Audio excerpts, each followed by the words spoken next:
नमस्कार दोस्तों, कैसे हैं आप सब लोग। दोस्तों आज की वीडियो में हम डिस्कस करेंगे एक एक्ट का ओवरव्यू। वो एक्ट कौन सा है? Transplantation of human organs and tissues act.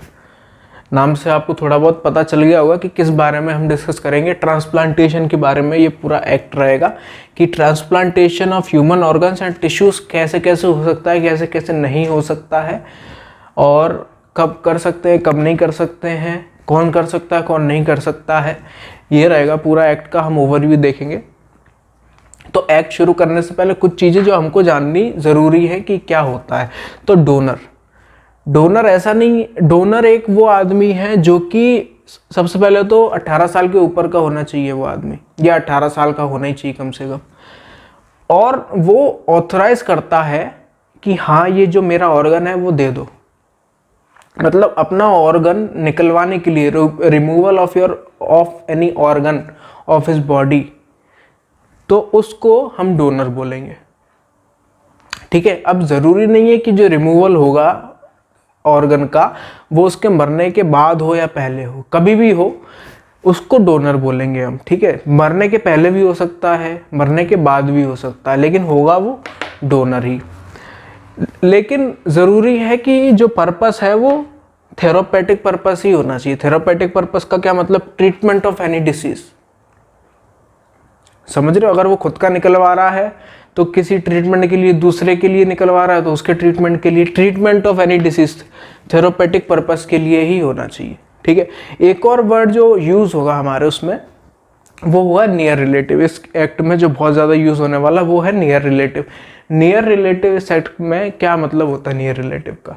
तो स्पाउस, नियर रिलेटिव में कौन कौन आएगा? तो स्पाउस आएगा, सन एंड डॉटर आएंगे, फादर एंड मदर आएंगे, ब्रदर एंड सिस्टर आएंगे, ग्रैंडफादर एंड ग्रैंडमदर आएंगे, ग्रैंडसन एंड ग्रैंड डॉटर आएंगे। तो डोनर जो है वो रिमूवल के लिए ऑथराइजेशन दे सकता है। ठीक है। अब रिमूवल होता कैसे है, क्या क्या क्या क्या ज़रूरी होता है? तो रिमूवल जो है वो बिफोर डेथ हो सकता है, आफ्टर डेथ हो सकता है।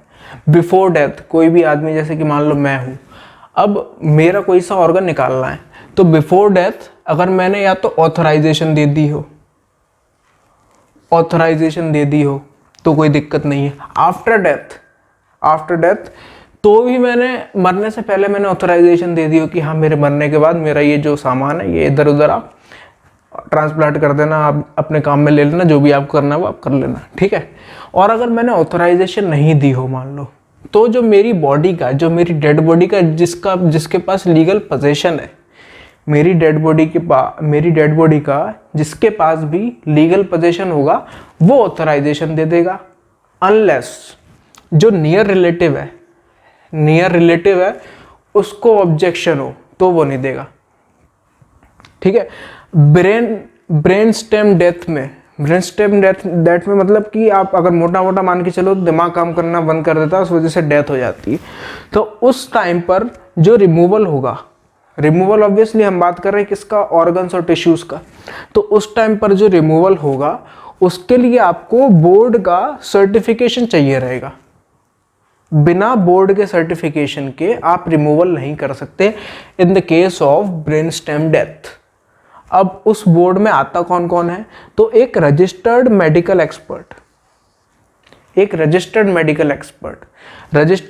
एक्सपर्ट यहाँ पर दो होंगे।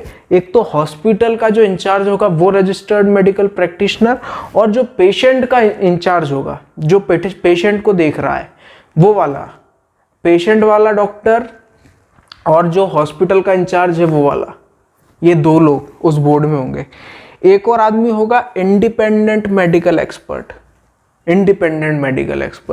और एक तीसरा आदमी होगा वो होगा न्यूरोलॉजिस्ट। तो ये चार लोग मिलकर बोर्ड बनाते हैं। उस बोर्ड का सर्टिफिकेशन चाहिए होता है। सर्टिफिकेशन मिलने के बाद आप रिमूवल कर सकते हैं इन the case of brain stem death. अब कई बार ऐसा होता है कि जो बॉडी होती है उसके ऊपर किसी का क्लेम नहीं होता। अनक्लेम्ड बॉडी जो होती है ना, सड़क पर पड़ी हुई मिल गई मान के चलो, तो उस बॉडी के साथ क्या होगा? अगर उसके हमको ऑर्गन्स निकालने हैं तो उसके लिए क्या प्रोसीजर रहेगी? तो अनक्लेम्ड बॉडी के टाइम पर क्या होता है, 48 आवर्स के लिए आप रुक सकते हो कि 48 घंटे के अंदर अंदर किसी को अगर क्लेम करनी है बॉडी की, यार मेरा है जो भी है, तो 48 घंटे तक कर सकता है। 48 घंटे तक अगर किसी ने नहीं किया तो उस बॉडी का जिसके पास भी इंचार्ज होगा, the person in charge of that body would be able to authorise for the removal of any organ और एनी टिश्यू। मतलब जिसके पास भी इंचार्ज होगा वो ऑथराइज कर सकता है कि हाँ आप निकाल सकते हो, रिमूवल कर सकते हो। अब होता क्या है ना कि कोई भी ऑथराइजेशन आप नहीं दे सकते in the case of inquest, no authorisation. कि मान के चलो कि अगर किसी आदमी ने ऑथराइजेशन नहीं दिया है, हमने अभी केस देखा ना कि ऑथराइजेशन नहीं दिया कि मरने के बाद मेरी जो ऑर्गन है वो किसी को दे देना, पहले से ही दे देते, ऑथराइज कर देते हैं तो कोई दिक्कत ही नहीं है। लेकिन किसी ने ऑथराइज नहीं किया पहले से ही, वो मर गया। अब अगर उस मरने के ऊपर कानूनी जांच चल रही है, इंक्वेस्ट है, कानूनी जांच चल रही है उस बॉडी के ऊपर, तो उस टाइम पर कोई भी ऑथराइजेशन आप नहीं कर सकते हो।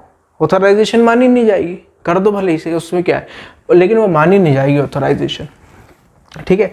एक और चीज़ हम देखते हैं कि हमने अभी कई सारे केसेस देख लिए ऐसा कि बिफोर डेथ, आफ्टर डेथ, ठीक है। लेकिन अब ज़रा हम डेथ के बाद की नहीं, डेथ के पहले की बात करें कि आदमी जीवित है और वो अपना जो वो है ऑर्गन वो ट्रांसप्लांट करवाना चाह रहा है। मान के चलो मेरी किडनी है, मैं आपको देना चाह रहा हूँ, तो उस टाइम पर वो जो आदमी होगा वो डोनर होगा, डोनर तो हमेशा ही होगा, और वो जो रिसिपिएंट होगा, वो जो लेने वाला है कोई भी ऑर्गन, तो वो डोनर ट्रांसफ़र कर सकता है कोई भी ऑर्गन अपना रेसिपिएंट को। लेकिन एक कंडीशन है।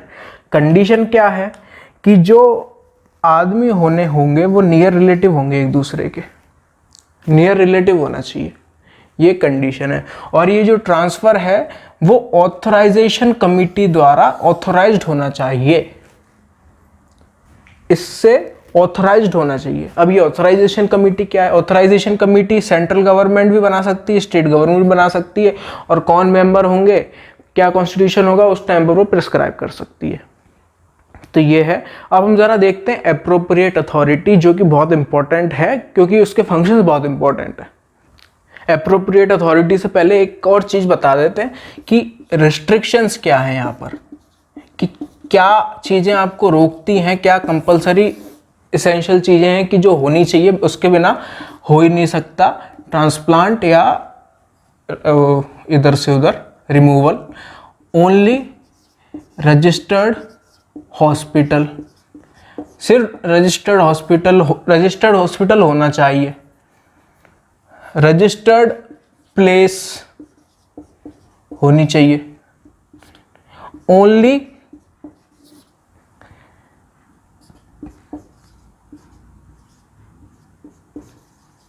थेरापेटिक पर्पस,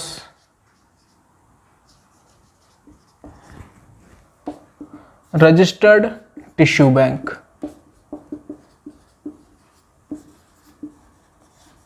ये कुछ कंडीशंस बहुत इंपॉर्टेंट है जो कि किसी आदमी को रोकती है रिमूवल के लिए, कि ये चीज़ें तो कम से कम होनी ही चाहिए। एप्रोप्रिएट अथॉरिटी, ये CG central government, state government बनाती है। एप्रोप्रिएट अथॉरिटी, इसके बहुत इंपॉर्टेंट फंक्शंस होते हैं। ये मान के चलिए कि जो फंक्शनल पार्ट जो होता है यही है। इसके अलावा एक एडवाइजरी कमेटी भी होती है जो कि एडवाइस देने का काम करती है, जिसके कॉन्स्टिट्यूशन अभी हम देखेंगे कि क्या क्या लोग, कौन कौन लोग हैं इसमें। लेकिन फंक्शनल पार्ट इसी का रहता है। अब इसका काम क्या है? ग्रांट, सस्पेंड और कैंसिल द रजिस्ट्रेशन। रजिस्ट्रेशन जो है वो देने का, सस्पेंड करने का, कैंसिल करने का काम इसी का ही है। ठीक है। एनफोर्स स्टैंडर्ड्स, कि जो भी प्रिस्क्राइब्ड स्टैंडर्ड्स हैं वो इन्फोर्स हो रहे हैं या नहीं हो रहे हैं, इन्फोर्स करवाना, ये काम इसका है। हॉस्पिटल और टिश्यू बैंक, वो इंस्पेक्ट करना और इन्वेस्टिगेट द कंप्लेंट्स, और जो भी फेयर एक्शन है वो लेना, ये सब काम है एप्रोप्रिएट अथॉरिटी का। ठीक है। और अगर कुछ भी नहीं होता इसके हिसाब से तो वो जो लाइसेंस, जो रजिस्ट्रेशन है वो कैंसिल कर सकता है पूरी तरह। एप्रोप्रिएट अथॉरिटी के पास ये कर सकता है वो। अब पावर्स क्या है इसकी? वही है जो सिविल कोर्ट्स के पास जो बेसिक पावर रहती है सीपीसी के अंडर, समन्स की, प्रोडक्शन ऑफ डॉक्यूमेंट्स की, सर्च वारंट इशू करने की पावर है, और अपील, आप अपील कहाँ कर सकते हो, सेंट्रल गवर्नमेंट या स्टेट गवर्नमेंट के पास 30 दिन के अंदर अंदर जो भी ऑर्डर निकला है उसके 30 दिन के अंदर अंदर आपको अपील करनी है वहाँ पर। तो एडवाइजरी कमेटी, एडवाइस देने का काम होता है अप्रोप्रिएट अथॉरिटी को।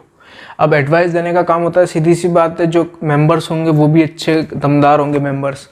तो एक होगा चेयरपर्सन, ये एक एडमिनिस्ट्रेटिव ऑफिसर होता है, लेकिन ये होगा कौन, ये होगा जो कि स्टेट में जो वो होते हैं ना, secretary to the state government, तो उस रैंक का या उसके ऊपर के रैंक का वो चेयरपर्सन होगा, ठीक है।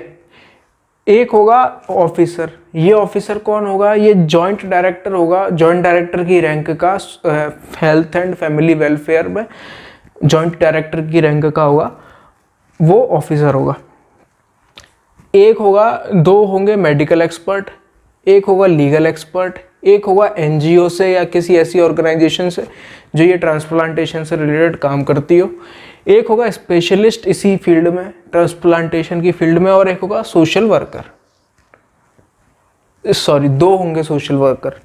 इन सब का ऑफिस टेन्योर कितना होगा, 2 साल का टेन्योर होगा। अब जरा हम लास्ट जो है हमारा जो लास्ट पार्ट है, चैप्टर है हमारा, क्या पनिशमेंट्स होंगी इन ऑफेंसेस की।